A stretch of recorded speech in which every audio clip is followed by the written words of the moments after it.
Welcome to this video which will introduce you to CUDA. My name is Jakob Lunge. I'm a trainer with the Applied Parallel Computing Corporation. So first off, what is CUDA? CUDA stands for Compute Unified Device Architecture. And it's a set of hardware architecture and threading runtime concepts that help us in working with the massive parallelism that is utilized, for example, in NVIDIA GPUs. More specifically, we're going to be discussing CUDA C, which is actually an extension of C++, not C itself. It is one of the programming languages that has been extended with the constructs that are required to provide CUDA support and help us utilize the GPU. This is by no means the only CUDA-aware languages. There are other examples such as CUDA Fortran and PyCUDA. CUDA is based around a very specific hardware, namely the type of hardware which utilizes massive parallelism. That is, thousands of compute cores. Now, in order to harness this power, we need to structure our program in a very specific way. First off, we launch thousands of these parallel threads, which are further grouped into what's called a warp, and then even further into a block. Threads of each block can share some memory, which is called shared memory, which allows for a certain degree of cooperation within each block. However, between blocks, the opportunities for cooperation are very limited. These warps are subgroups of threads in each block, and they are executed synchronously. The way that these warps are executed are what NVIDIA has branded as SIMT. That is, single instruction multiple thread.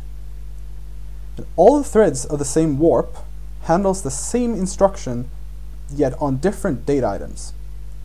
This is in contrast to SIMD, which you might be familiar with, where one thread handles the multiple data items. Now, these warps execute simultaneously, but between different warps, there are no guarantees on the execution order. Now let's consider an example displaying the difference between SIMT and SIMD. The underlying computation here is that of a normal vector addition. Now, using the SIMD scheme, we would allocate a group of threads, 1, 2, etc., and each thread would execute several instructions. Each instruction, now these are instructions, calculating the result for a range of consecutive elements. In contrast, with the SIMT scheme, each thread will be allocated to take care of one element, and these will all be calculated consecutively.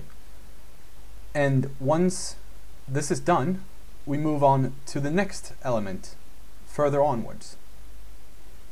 This allows SIMT, which is used on CUDA GPUs, to perform vector computations, or rather mimic them, on scalar cores.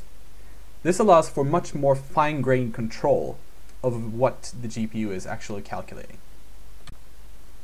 Continuing to compare CPU and GPU programming, we can compare the structures of an MPI plus OpenMP application with that of a CUDA kernel.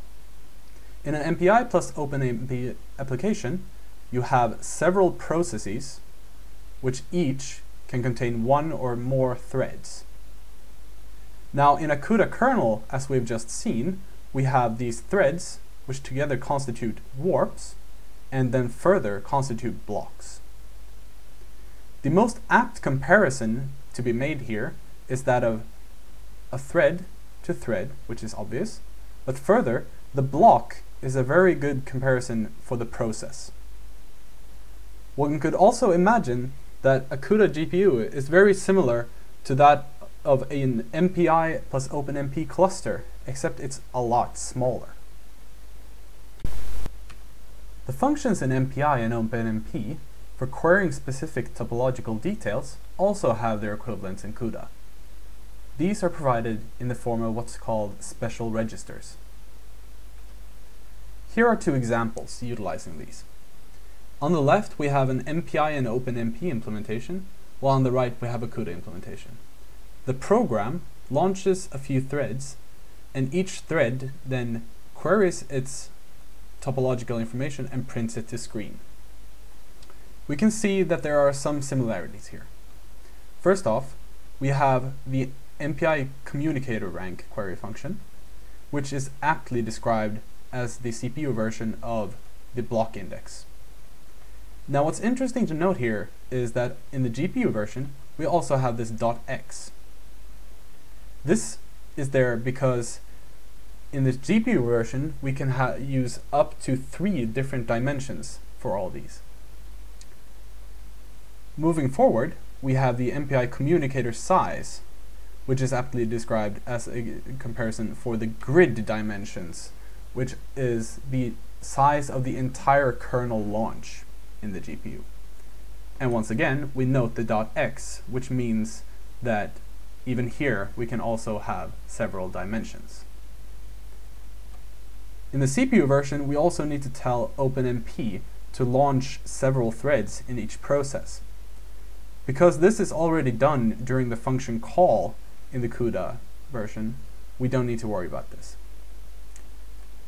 Finally, we can compare the thread number and number of threads in the OpenMP example with thread index and block dimension in CUDA. Again, we have these .x's that show that these can be of several dimensions. If we would want to run this example, in the CPU case, we would first need to designate the number of OpenMP threads we want to launch in each process, and also the number of processes we would like to launch. Doing this, we would get an output that could look like this. In the CUDA case, however, we're not quite finished. The GPU could aptly be regarded as a rather passive device, which needs the CPU to feed it instructions. So we also need a small piece of host code. This is an example of how this host code could look.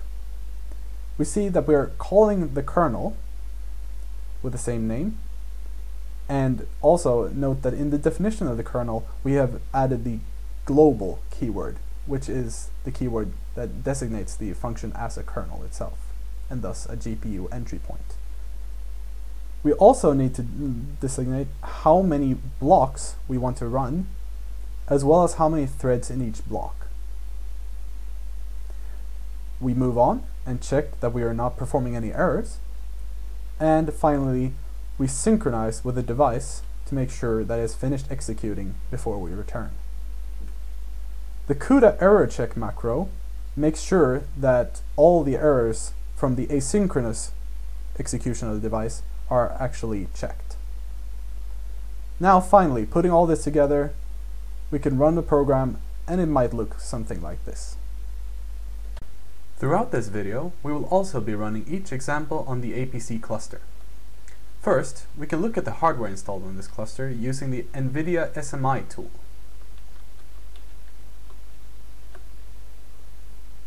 You see that this cluster has 3 Tesla C2075s as well as a Tesla K20C. By default, the Tesla K20C will be used. Now for the example that we just wrote, we can run the CPU example like this.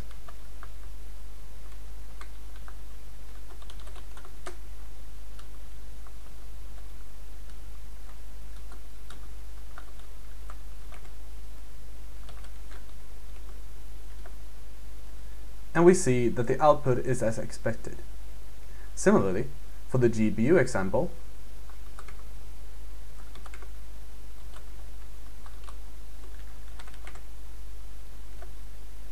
again, the output looks as expected. Now let's talk about the important distinction between GPU memory and host memory. Those of you who have watched the video of introduction to GPUs will recognize this image as a node of the Titan cluster. We can see the CPUs as well as the host memory, but we can also see that we have separately the GPUs, and on these GPUs they have their own DRAM. and we need to keep this in mind when programming for the devices. In order to obtain the best possible performance from the GPU, we need to assure that the data being handled is being retained in GPU DRAM for as long as possible. Now let's look at an example of managing memory. Currently, CUDA developers have to manually allocate the GPU DRAM, as well as explicitly copying data between host and GPU. In the below example, we start off by defining a few constants, which is the number of threads as well as the number of blocks that we want to launch. We go on to allocating the host data and also allocating specifically some space on the GPU. We then launch a kernel using all these predefined constants, which fills in some information in the allocated memory. We then have to manually copy this information back to the host and free up this space on the GPU. We are then free to do anything we want with the information that we have copied back. And finally, we need to free this host data. NVIDIA has announced that in the future, NVLink technology will allow fast direct access from the GPU to host memory, but this is still in the future. So let's look at the rest of the code, finishing this example. First off, we have this CUDA error check macro that we were discussing before. This is important to make sure that you understand where errors are occurring in case they do. Then we also need the kernel itself. And inside the kernel, we use 4 integers in a vector to query the topological information, and then with the pointer that we have allocated, we write this topological information into the GPU DRAM. Now remember, after this, we also copy this back to the CPU. So we can compile this using the nvcc command and then run it using the normal command. And of course, we can observe that this works similarly on the cluster by first compiling with nvcc,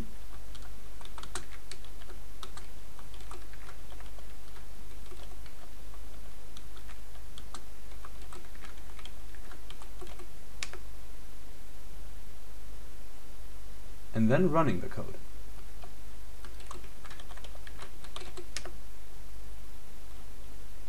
And just like that, we've just written our first, and indeed our first 2 CUDA programs. Now let's summarize the basics of CUDA.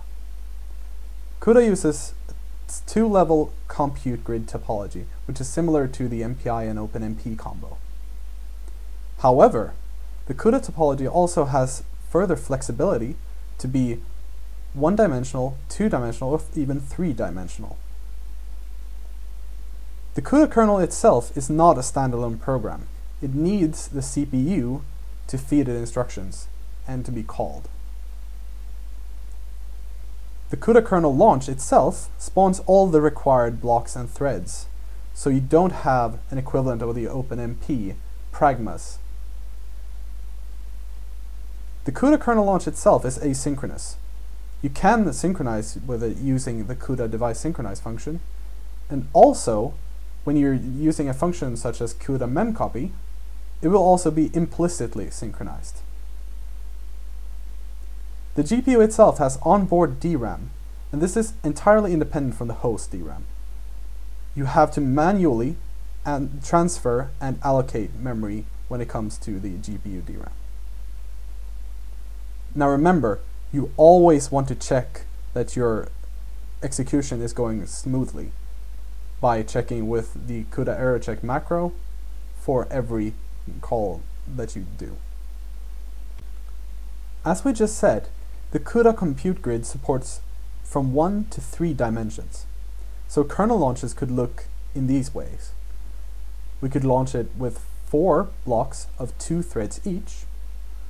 We could launch 8 by 4 blocks, each consisting of 4 by 2 threads. Or we could go all the way to 3 dimensions and launch 16 by 8 by 4 blocks, each having 8 by 4 by 2 threads. The reason that these dimensions are available is that it simplifies the mapping of multidimensional nested loops onto the GPU. For example, in this case, the triple nested loop is instead hidden by the GPU by being calculated in the kernel launch parameters. Now when it comes to these, we need to calculate the proper ranges and make sure, for one part, to always launch at least one in each dimension, which is performed in this case by the max function, and also to make sure that in each thread we calculate the index, and if we are outside the bounds of the problem, we do not execute. We also need to remember to round upwards when it comes to the number of blocks, since otherwise we might lose out on the last few elements. There's a problem though. What if the range is larger than the maximum grid dimensions times block dimensions available on the GPU? Well, in this case, we have to return to utilizing the triple nested for loop inside of each thread. Now, it's important to remember, for those of you who have watched the GPU video, that we cannot handle consecutive points in one thread since we want coalesced access patterns. Instead, we need to calculate a proper increment for use in these loops to make sure that each element is handled by only one thread. In order to find all the information for this, we can use the CUDA getDeviceProperties function. Now let's look at an example of some production code for stencil operations, both using the CPU and the GPU.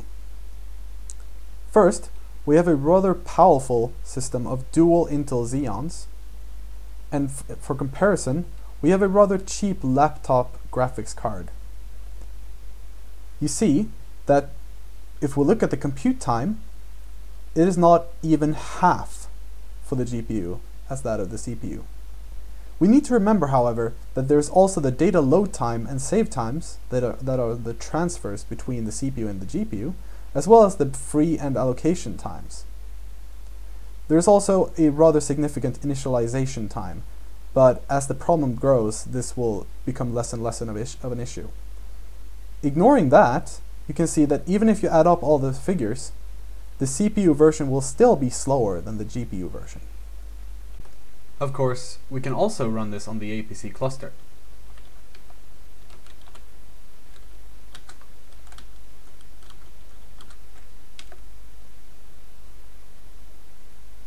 Where we get a compute time of about 0.9 seconds for the CPU version. In comparison, for the CUDA version,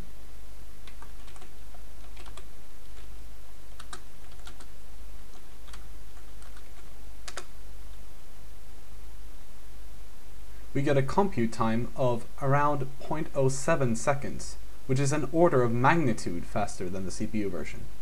Again, even summing the figures up leaves us with a shorter time than the CPU version. There are a few simple things to keep in mind when you're trying to achieve maximum performance with your CUDA applications. First, always try to perform coalesced memory accesses. This is very important to make sure that you're achieving the top possible performance of your device due to the bandwidth requirements between the GPU and its GPU memory.